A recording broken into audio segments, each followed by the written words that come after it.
이번에는 KBS 충주 스튜디오 연결해서 북부권 소식 살펴보겠습니다. 박은지 아나운서 전해주시죠. 네, 충주입니다. 정부의 신규 댐 건설 후보지로 단양이 선정돼 지역 반발이 거센데요. 단양군이 댐 후보지로 정해진 이유에 대해 정부가 이렇다 할 근거를 밝히지 않고 있어 의문과 갈등이 더 커지고 있습니다. 송국회 기자가 보도합니다. 안양천댐 즉각 처리하라! 처리하라! 처리하라! 처리하라! 지난 7월 말 환경부가 발표한 기후위기 대응댐 후보지 14곳에 충북에서는 단양천이 포함됐습니다. 이에 대해 주민과 단양군은 물론 충청북도 의회까지 강하게 반발하고 있습니다. 천혜의 자연이 물에 잠겨 환경이 훼손되고 지방 소멸이 가속화할 것이라는 입장에서입니다. 단양이 다시 관광지역으로 활성화를 목전에 두고 있는데 왜 이런 곳에 다시 또 댐을 해가지고 단양을 소멸시키려 하는지. 이 같은 분위기 속에 최근 환경부가 반대가 심한 일부 댐 후보지의 확정을 잠정 보류하면서 주민과 소통하겠다고 밝혔습니다.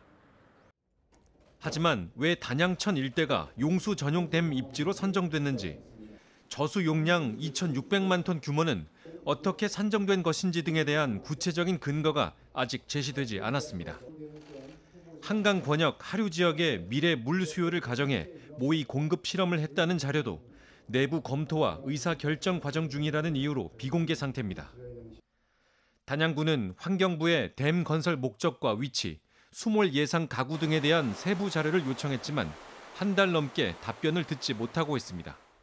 어느 지점에 어떠한 규모로 이게 댐이 건설될 계획인지 그게 제일 궁금하죠. 그거에 따라서 모든 게 다 바뀝니다. 주민들한테 설명을 하고 싶어도 정확한 위치가 모르니까 그냥 추정만 할 뿐이죠, 계속.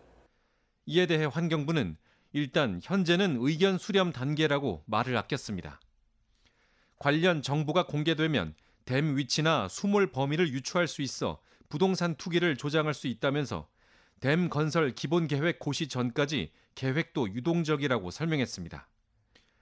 단양천 댐을 비롯해 기후위기 대응댐 후보지 14곳의 총 저수 용량은 약 3억 2천만 톤.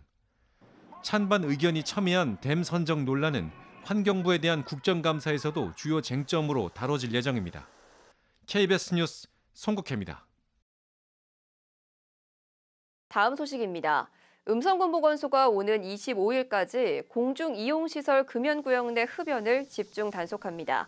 단속 대상 금연구역은 전체 5,600여 곳인데요. 국민건강증진법으로 지정된 5천여 곳과 음성군의 간접흡연 피해 방지 조례로 지정된 500여 곳 등입니다. 음성군 보건소는 금연구역 홍보와 계도를 중점으로 하되 위반 사항이 확인되면 과태료를 부과하겠다고 밝혔습니다. 충주시와 서울교통공사가 오늘 서울 잠실역에서 지역 농산물의 대도시 판매 확대를 위한 협약을 했습니다. 협약안에는 지하철 역사 농산물 직거래 행사 시 충주시 우선 배정과 지하철 매장 임대료 할인 등의 내용이 담겼는데요.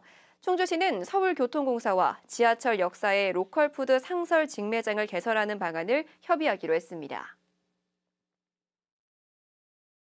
단양군이 어제 대전 광수사에서 농특산물 직거래 장터를 열었습니다.